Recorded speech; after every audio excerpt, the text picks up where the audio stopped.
Good afternoon from Vietnam, David. Thanks a lot for spending your morning joining our Inside Sharing show and share your stories to our global audience. And on behalf of the listeners, I want to say thank you to you. Thanks, Hart. It's an honor to be on your show.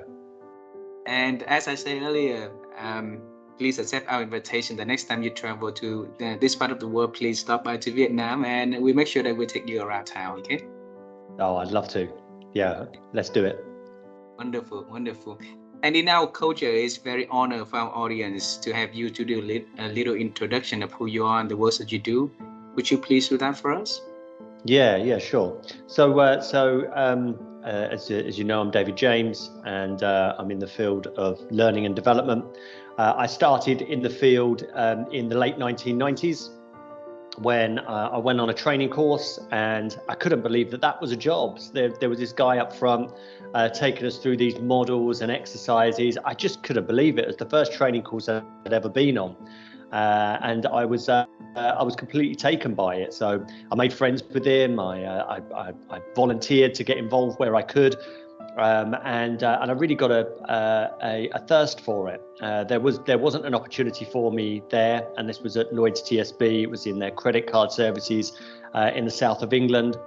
And so I had to look for another role in another company, and that turned out to be a one-person learning and development team after a very short amount of time with another trainer. So I spent 4 years on my own, developing my skills as a trainer, as a facilitator, as a designer, as eventually the leader of a very small learning and development unit.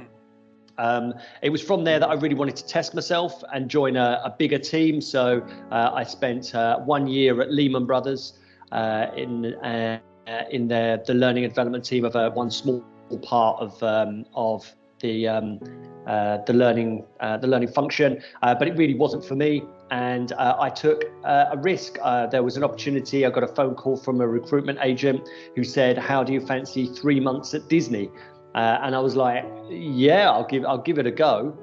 So I gave up a full-time role to join Disney on a 3-month contract to help them launch a performance management system. And 8 years later, I was director of learning, talent, and organizational development. During 2006. At Disney, my boss left, my contract was extended. I was asked to fill in while they looked for a replacement for my boss. The new HR director liked the way I worked, so asked me to stay full time in the role.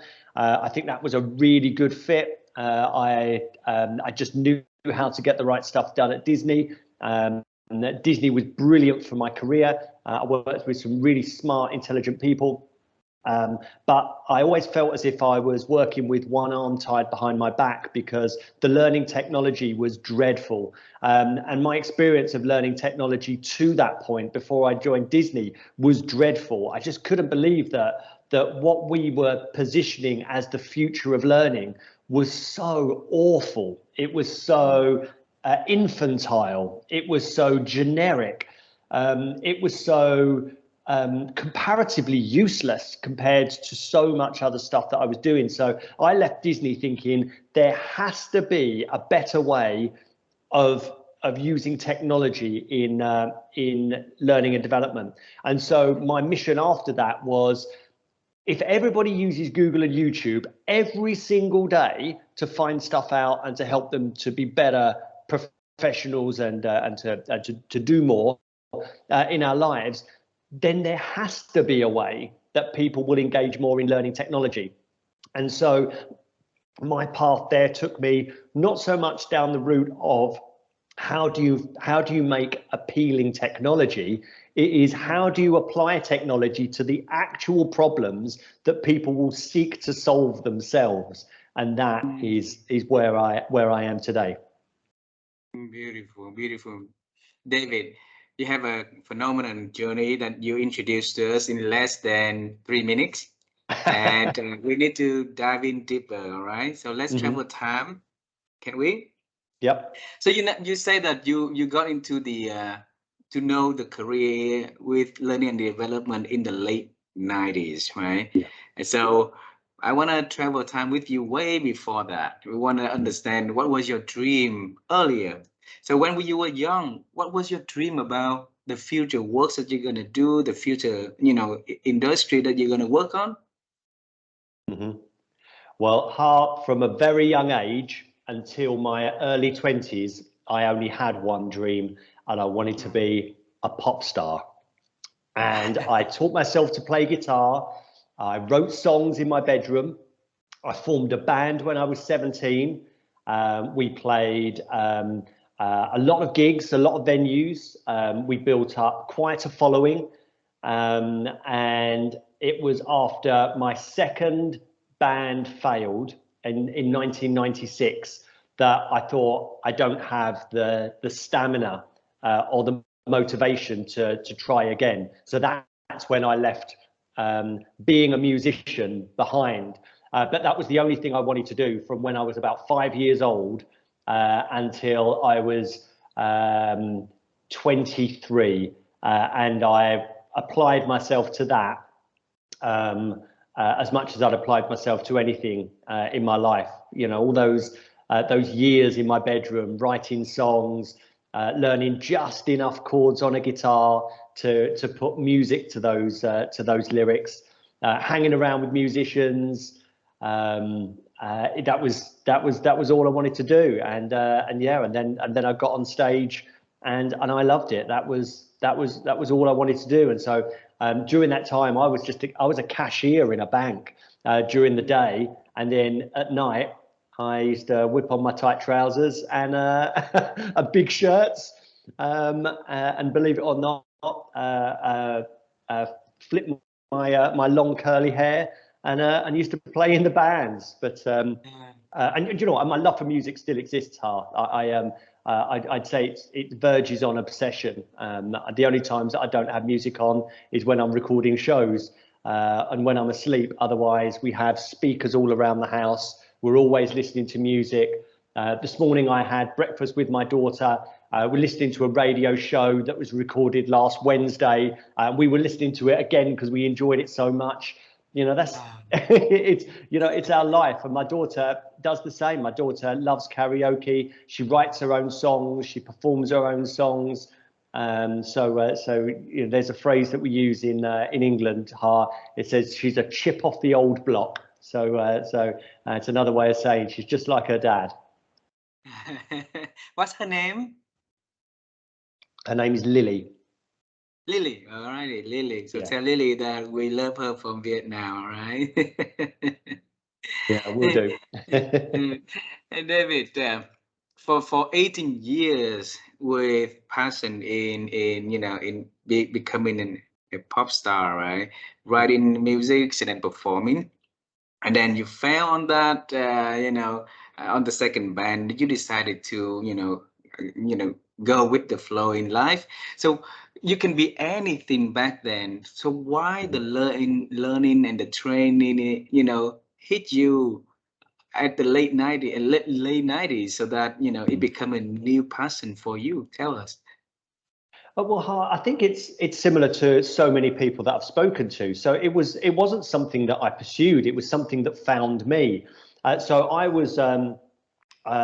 worked for Lloyds TSB, which is a bank in the UK. I think it's an international bank, and I worked in credit card collections. So I was on the phones, phoning customers up that were late with their payments. Because I think that in that time in my career, I was a lot more disciplined. And so within just a few months, I was asked whether I would lead the team. So I was a team leader of this brand new job that I just joined. And that's when I went on that training course. And it was a coaching and feedback course to help team leaders to be more facilitative in their leadership or management style rather than instructional. And it was at that stage when I saw, and the trainer's name was Robin. When I saw Robin doing his stuff, that's when I thought, that's what I want to do. And I think it probably played a little bit to the performer in me that saw this role at the front of the room. It saw somebody who was already intrigued by personal growth and personal development. Again, think that's a very common trait for learning and development people. They see that they've gone on an important journey, or they're on an important journey themselves, and see that training and learning is an extension of that. I was already reading a lot of the books that were passed my way when I made my first steps into learning and development. And then it appealed to my creative side as well, with the engagement and the design of programs. So I think it very much spoke to who I was at that time. I think that in hindsight, I realised that as a more senior learning and development leader, I see a very common path for learning and development, that they start in the classroom. But I think that the role is so different that the classroom element almost disguises what the actual job is. And we go chasing good scores for a reaction level assessment from the attendees. And I think that clouds our judgment. And I think that we mistake those 8s, 9s and 10s for lasting, meaningful change. And I think that it's in the same way as, I suppose, quarterly financial reporting for organizations often prevents them from thinking and acting more strategically in the long-term interests of the organization. And I think that those evaluation scores immediately after a classroom experience often clouds the what's really important, and that is that people do the job better and faster and improve their prospects for both themselves and the organization later. So over the years in the industry, in specific, learning and development, what do you see the evolution of that? Will you share with us? Yeah, so I think that when I was first entered learning and development, it was all about classroom training, and it was all about the in-person experience. And LMSs, or learning management systems, and e-learning were just emerging, and they were almost mythological, because you'd heard about them, but the ones that you saw were dreadful. So you always thought that there was always something better. It's almost like the crock of gold at the end of the rainbow. It's mythological. No one's ever seen it. So there was this promise that technology was going to revolutionize, but it was very face to face, and the training needs analysis, which it's a resource allocation exercise rather than any real kind of performance needs analysis, determined where attention and budgets were focused. It was long and drawn out. It wasn't focused on performance. It was focused on delivery, and it was focused on reaction level, people's immediate reaction to the experience that they had. And I don't think learning and development could really dream about truly affecting the KPIs of the people that they were influencing. There was so much left to the individual. And I think that since then, learning and development has almost broken off into two strands. There's one strand that still believes that creating engaging learning experiences and leaving generic content in the hands of a self-directed learner will magically turn into improved performance. Now, there is a lot of hope attached to that. There's not a lot of real analysis, and there's not a lot of help for the individual in transferring that.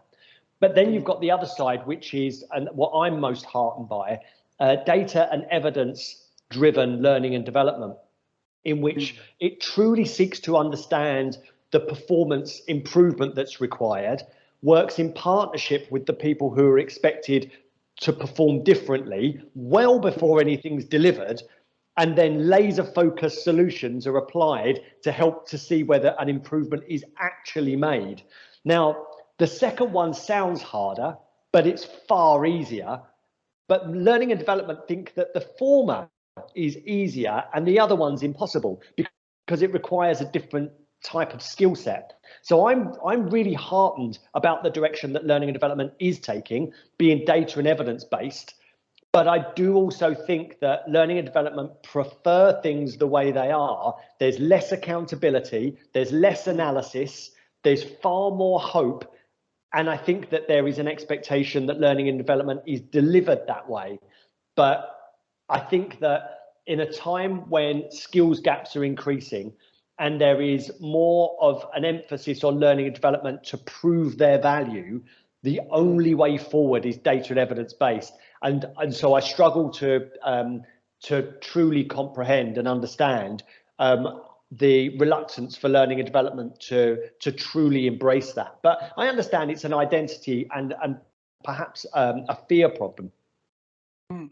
David, for I believe also the option two, where data driven is the way that make learning and development stick for people, right? But for a long time, a lot of organizations still go with the old way, and that's why the learning and the embedding of material is not stick with the people for that long, and make the works for the amazing learner, the trainers, and facilitator become less effective and less persuasive to the management team. So why didn't they change though?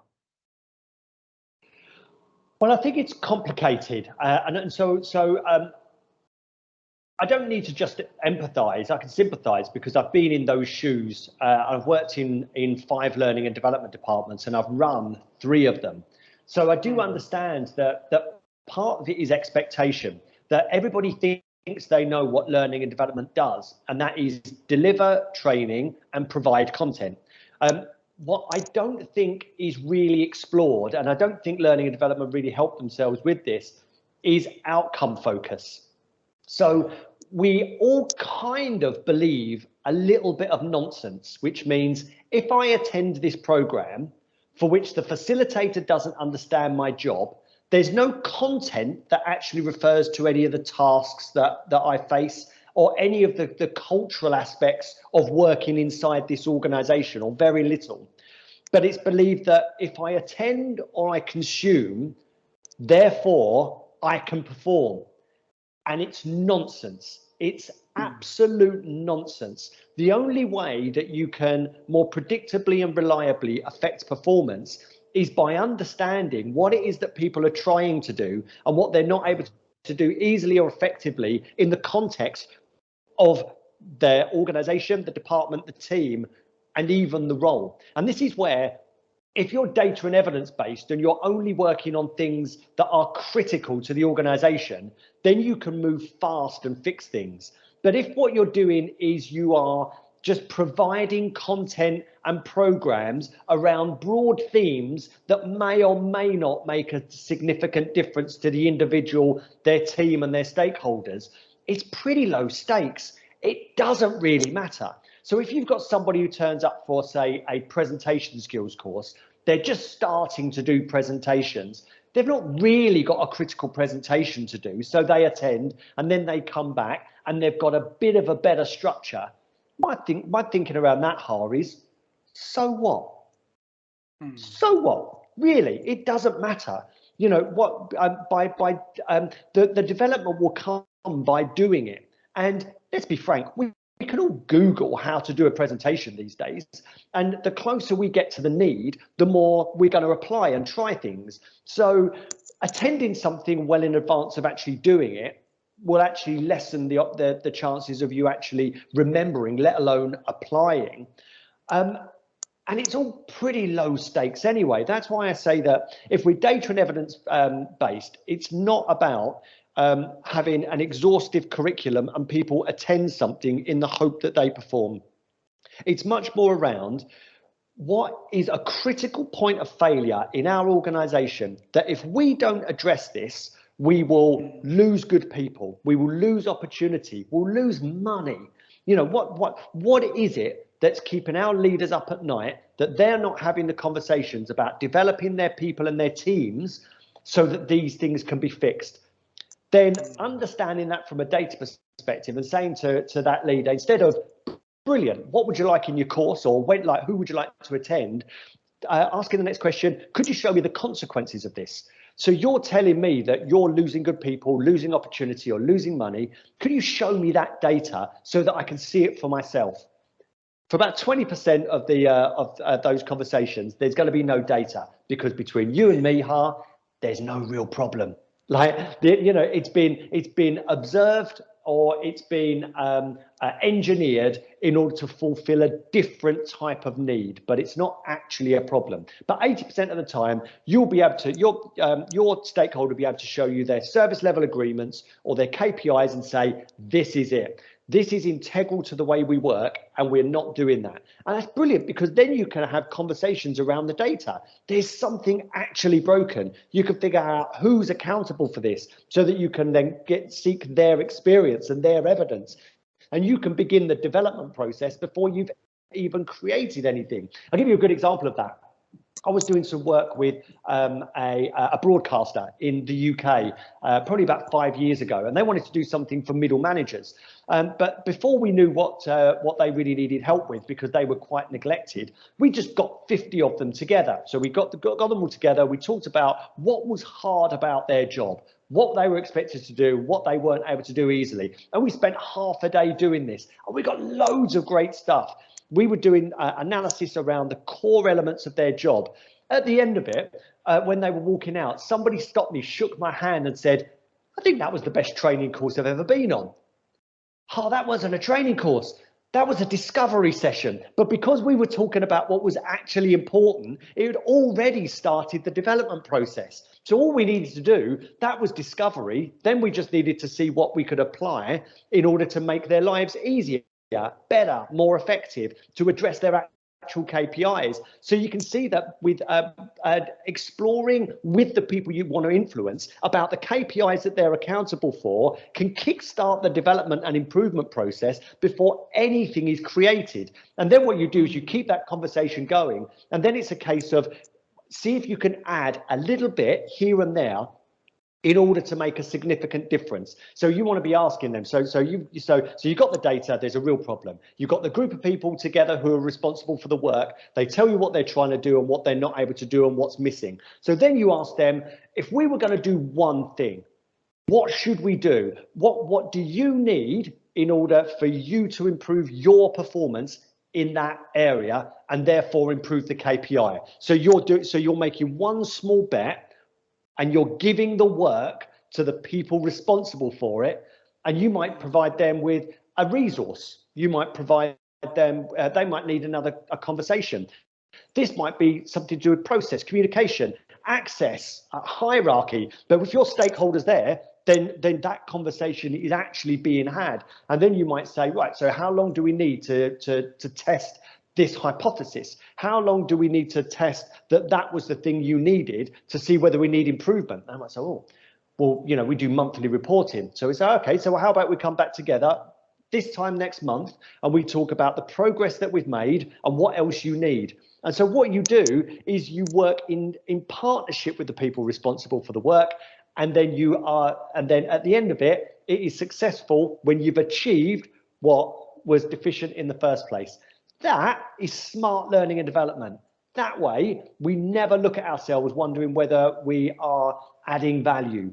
That way, we can show to our stakeholders that this was the difference that we made because we had these conversations, we facilitated the conversations, and then we applied or were there to suggest these solutions. And then you move on to the next one. So that is a smart way of data-driven learning and development. It is faster, easier, less risky, it's cheaper and far more effective. I don't think that needs to be sold anymore.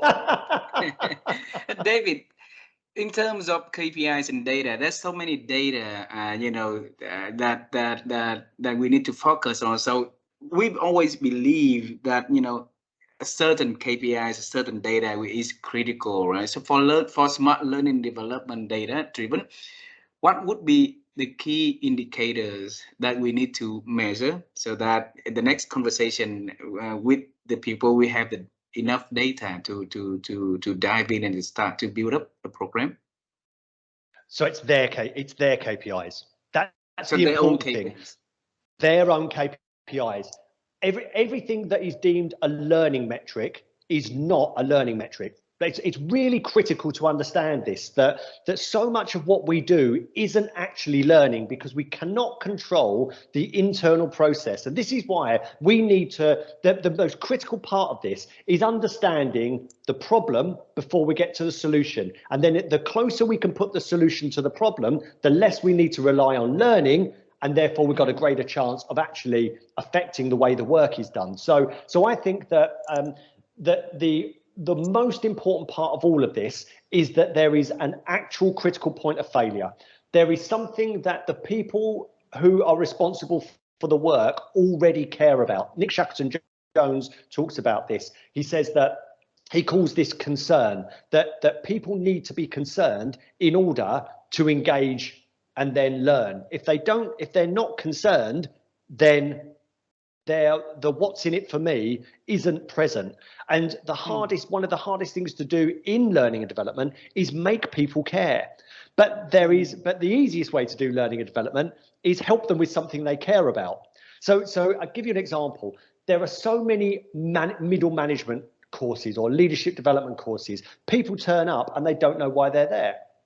And then they attend for 3 or 5 days and none of it relates to their job. Absolutely none of it relates to their job, and nothing changes as a result. But the facilitator tells them, oh, you should care about this. Oh, if this happens, you should care about this, because it's all based on assumptions or guesses, really, that this is what those people need. And this is because a lot of stuff comes top down. There's no analysis of the job. There's no analysis of what people care about. There's no analysis of what actually keeps those leaders up at night. There are just broad themes that should be interesting, and we hope some of it sticks. It's a nonsense, It's an absolute nonsense. If we want to develop a group of people, then we need to find out what they care about. So rather than starting with the cohort, this is why it's important that you start with a critical point of failure. And it doesn't have to always be within the business. We could start with a lot of the stuff that learning and development are responsible for. Induction, for starters, onboarding and induction. But before we get into it, we've got to be clear about what problem it's solving. And a good way of doing that would be finding out whether why you do induction in the first place. And you have to burst through consistency, because consistency is a nonsense as well. We want to make sure that the investment that we make in people is not wasted. So ways that we do that, we don't want expensive hires to leave. We probably don't want any hires to leave, because we'd see that as a failure. People not passing their probation would be another reason that we want to do induction. There's a compliance element as well, that we want people to have completed compliance training so that they are safe and the organisation is safe. There might be something about readiness to perform. There could be something about engagement, but all of those things. So you start with, why on earth would we do this? Why would we spend our time and money taking people away or keeping them before giving them to their line manager? What would be ultimate success? But you have to define that first. You can't do something and then ask the question, was it useful? You have to, at the outset, understand the hard reasons why. And I think that making sure that hires are still there 1 year later and they're engaged, I think are good reasons why. And that's protecting the investment of the organisation. So if you understand where your organisation is right now, in terms of retention of people, people not leaving within the first year, especially within critical roles. So if you've got, say, a customer success role, but there's 40% churn, so 40% of people leave within the first 12 months, that's a problem. So what you need to do is you need to find out so that's your data. That's your hard data to say there's a problem. The next thing, you need the evidence. You need to go to the people who have been hired within the last 12 months and find out, why do you think people are leaving? Are you happy where you are? Do you see yourself staying here?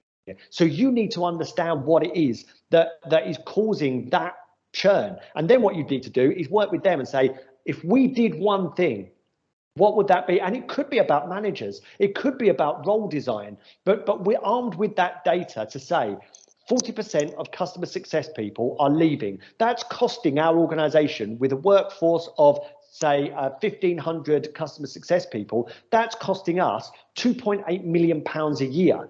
Now, we believe that a reasonable amount of churn for these roles is 15%. So we would be able to save, you know, I'm not going to do the maths live here, but, you know, there's a significant reason why you would get involved. And so you would work with stakeholders, the employees themselves and line managers to get that number down. And then you have been successful as a team if you have got that down.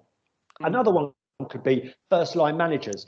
Most learning and development departments are responsible for first line managers because it's a career change. If someone's promoted within your organization, then it's a career change. And then they're not just a risk within their new role, but there is a risk that the people who report into them could be dissatisfied by having a very junior first line manager. So you need to count what that risk is. What's the risk of hiring someone from within without any management experience? Again, you could lose good people who report into them. You could lose your first line manager. There's a good reason why you promoted them. They were a top performer. You don't want to lose them either. There's a productivity issue as well. And if you drill down into particular areas of your organization, say within sales, you could be losing good salespeople because you're promoted first line managers. So you need to go dig in and say, so were we to try something on first line managers, where is there already a problem? Where is there already concern that we're promoting from within and those people aren't prepared to manage and maximize the investment in them and that team? And so we've got a risk. And so you work on that problem. And again, it's really different from just having people attend a first line manager program somewhere within their first year in order to help prepare them. Again, it's a nonsense. If you really cared, you'd understand the problem, you'd work with them to solve that problem, and then you probably make that continuous so that they always felt guided and supported. Create cohorts around that so that they had support groups, introduce more experienced and seasoned managers who have already walked the path that they were already walking. So again, you had another level of insurance, but you were fixing a real problem in the first place. So you could see the before state and the after state. And again, you know that your efforts are focused on solving real problems and getting real results, because the alternative, is one of the biggest wastes of money in the entire profession, which is investing in the latest management fad because the last one didn't work and now everybody needs to go through training again. And even though you spent hundreds of thousands of pounds, if not millions, on a new management development program, at the end of it, you still won't know whether it worked or not. And the reason is it solved no real problems. It was a delivery exercise rather than an improvement or a development exercise. Well, I share your pains, and thanks for sharing that, David, because I find it very ironic if management, you know, with the fundamental of management these days, do more with less, right? So less people do more jobs, so there's more expectation on learning development teams to, you know, figure out. And so you have to do the analysis, you have to do the consulting, you have to do a lot of assessment, a lot of one-on-one or, you know, or group conversation in order for you to come up with a program that works for the organization. The thing is, you don't have that luxury of time, right? And then management also will, you know, rather, you know, spend more on the people, on the team, then they will let it go for a while and then invite, you know, outside consulting firm to come and do the same thing all over. So what's the waste? So how can we persuade management team to invest on more resources from the internal team so that we can be able to come up with something that works rather than, you know, let the system collapse along the way and then inviting somebody outside to come. Right. So I think the thing is, we don't need more resources, but we need to use our resources smarter. The second thing is we need to stop telling stakeholders we're going to do something different. We just have a different conversation. Every learning and development leader I've seen who's been able to move to a more performance and data-driven learning and development function didn't ask for permission and didn't tell their stakeholders that they were going to do something different, because it doesn't take something massively different. So you imagine if you're the stakeholder, you say to me you want some training, and I come and I say to you, Ha, brilliant, we're going to do something different, Ha. You know, so we're not going to do the face-to-face training that you all like and what you've just asked for. I'm going to do something different, and it's going to be digital. I'm going to say to you, Ha, no. I've already told you what I want. So, but imagine the conversation differently. So you're the stakeholder. You say, I'd like some training, and I say, brilliant. Okay, what would you like to achieve with your training? And I go, oh, okay. I'd like, I don't know, something that sort of gets everybody's level up again. And you go, brilliant. Okay, so gets everyone's level up again. Could you just explain that for me? Just unpack what specifically. So what are people doing now, and what does the next level look like? Right. So you're taking me on the journey, and you're going, oh, I like this. You know, having a good conversation, and then I drop a bomb and go, what are the consequences of not? Like, what if we didn't do anything? What would be the cost? And they go to you, oh, well, that's we can't even think about that. You know, I think the bottom would fall out of our business. And go, oh, okay, so where are we now? That, you know, that's your way of saying, let's have a look at the data. So there are ways of doing it, but you have to be tactical. So the way of looking at this, and this was a beautiful phrase that was given to me on my podcast, the Learning and Development podcast by Anne-Marie Burbage. And she says, when people ask for training, I ignore that. What I hear is, I need your help. And so I go down the path of, yeah, brilliant, you want my help, but I don't tell them that I can't give them the training. But all I want to do is find out as much as I can about what they actually want help with. Right. So that's the conversation we're having. The stakeholder thinks we're having a training conversation, and you are finding the best way you can possibly help. Now, there is this what is not being said here is the expectation that the stakeholder might expect some training is being delivered. And I'm not saying that it won't be delivered, but what I need to do is figure out what's been promised, what the expectation is, what the actual performance that needs to be affected is, and how quickly I can get to the people who are responsible for the work. So the way that I'll do that is so by talking about the consequences, I've got the data. And then I'll say, is this everyone in your team? Because it looks like from your data that it's just your customer support people. And they'll look and go, well, I do want training for everybody, but this, what we're talking about here, is just for the customer support people. Go, brilliant. Okay. Is it for all the customer support people? Yeah. Okay, brilliant. And it doesn't matter how long they've been working at the organization, everybody needs the same. Go, well, it's mainly the newer ones, maybe the ones who've been here 12 months. Okay, brilliant. Do you know what? I think I could actually start making a difference immediately. Do you mind if I take a few of them away to start having a conversation? Because I think that during that first conversation, we could actually start making a difference. Then they can inform what's going to be in the training that's made available to everybody else. And then what we could do is we could do a digital element so that the newer people coming through as well are prepared for. So you can see all the way, I've not said no. Right? I've not said that this is going to take longer. I haven't said I need to do analysis, but I've taken my stakeholder on a journey from can you deliver training to can you show me the data to can I have access to those people immediately, and all the way through I'm getting permission to get more and more and more information. So by the time so I've not said yes or no to any of it either, but by the time I finish with those that first group of customer support people, I reckon they're going to be better equipped, and I'm going to have loads more information. Then I might go back to my stakeholder and say, I think I've got it. How about I deliver something half a day for the first 6 weeks with these different groups, but also I blend it and I give them other information. Now, really, what I'm going to do is I'm going to give them digital resources that mean whether they come on the training or not, that will improve their performance. But you've asked for training, and I'm not going to take that away.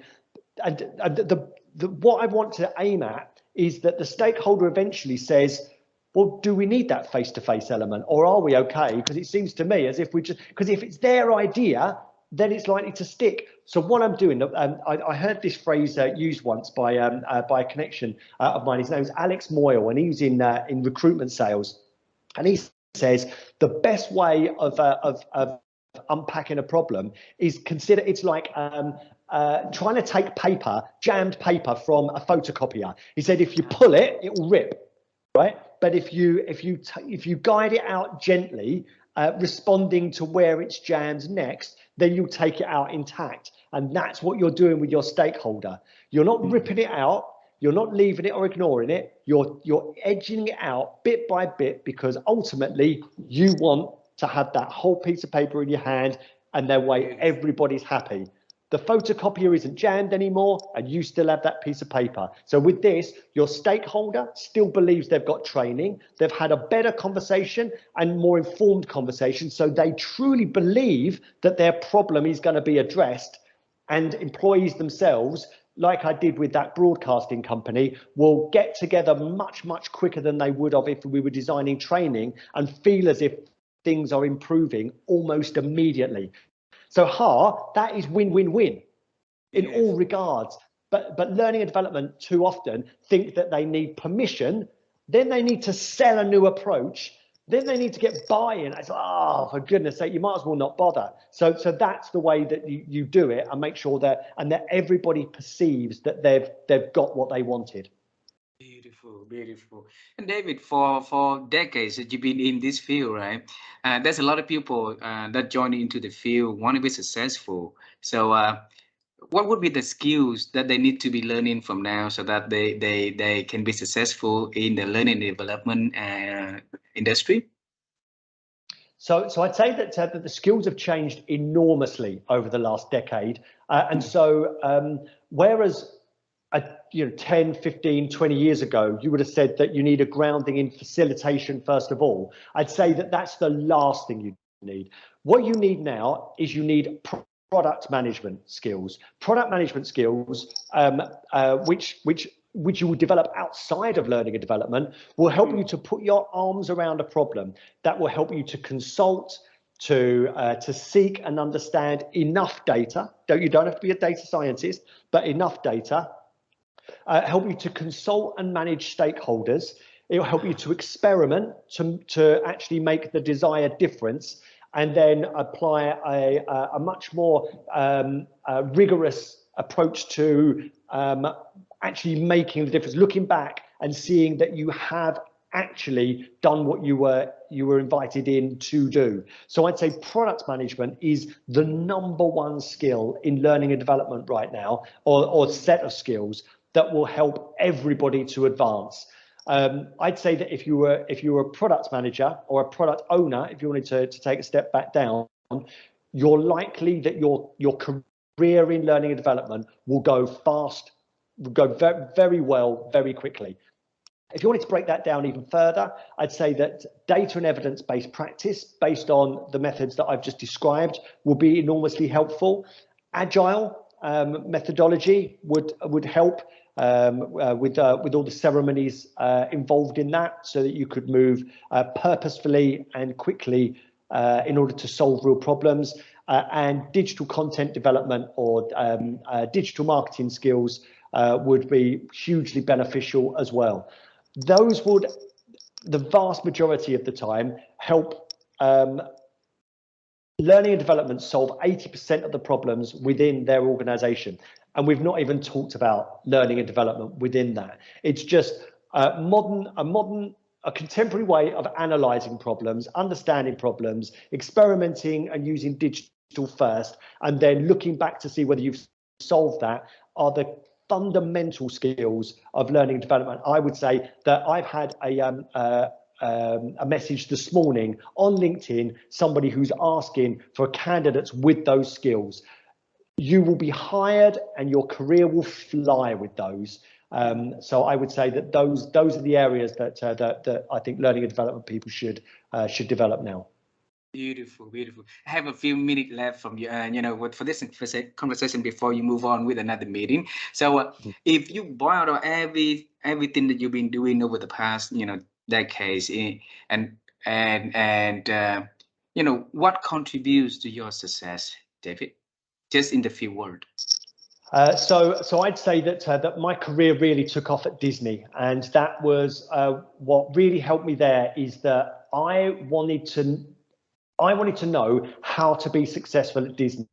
And the way that I did that is that I sought role models and mentors, and I figured out what was working for them, that if I tried it on, I could authentically absorb that and I could get on. So I figured out within that context and every context since how to be successful in that company, in that role, in order to achieve what I wanted to within that.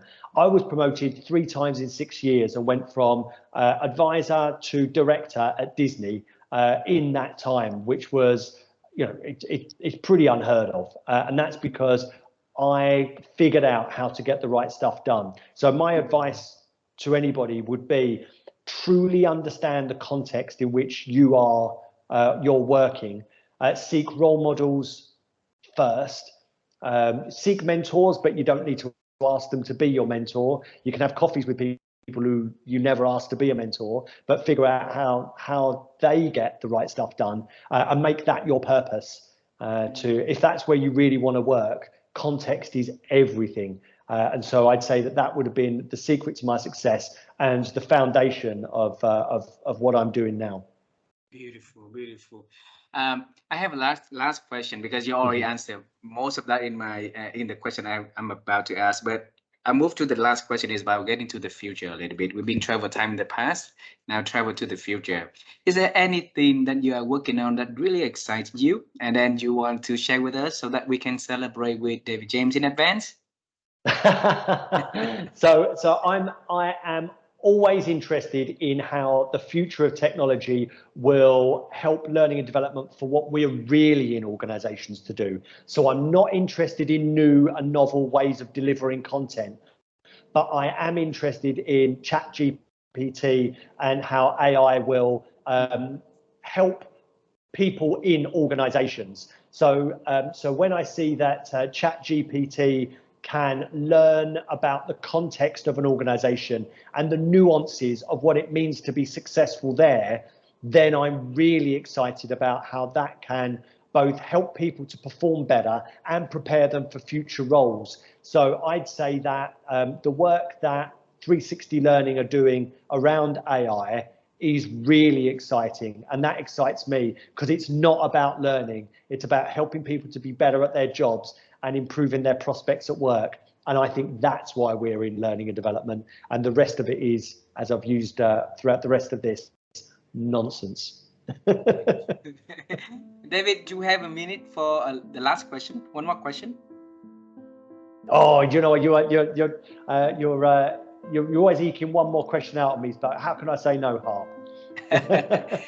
My wife and I, we've been on the quest to help people improve their ability to think by simply asking experts, whoever joining our talks, conversation like this, their ways of thinking. So over the years, how have you been expanding your own way of thinking, David? Well, I think that I'm always interested in the news. So I'm always reading newspapers, credible sources. I'm a guard, credible sources. But within that, I would say that critically thinking is absolutely important. Asking myself, so when I find something interesting or challenging, I will ask, who's written that? What may have been their motivation? What might have been their bias? What might this be trying to make me think? So not just absorbing that. So I'd say that reading as much as I can, but critically thinking about the motives of the author is really important as well. Never trying to be too easily influenced one way or another, believing that the truth is always somewhere in the middle, in the grey, even with some of the most extreme voices in the media and in the public eye. I will always try to think generously about what may be their truth and not try to dismiss too readily even what might seem like the most extreme views, always trying to maintain a level of balance. I think keeps me sane as well as helps me think better. Wow, wonderful. And thanks a lot for sharing your ways of thinking, your ways of expand your thinking over the years. And absolutely, we will practice that and we share with that to our audience so that they can reflect, learn, and grow their ability to think. To us, the thinking is the starting point for all the positive change. So if we think right, then we change right. And Dave, thanks a lot for being so generous to join our show and share your passions on the L&D side with us. I hope to see you and Lily in your whole family when you guys in Vietnam one day, all right? One day, yeah, one day. We'd love to. Thanks, Hai. It's been a pleasure. Me too. Bye bye for now, my friend. Goodbye.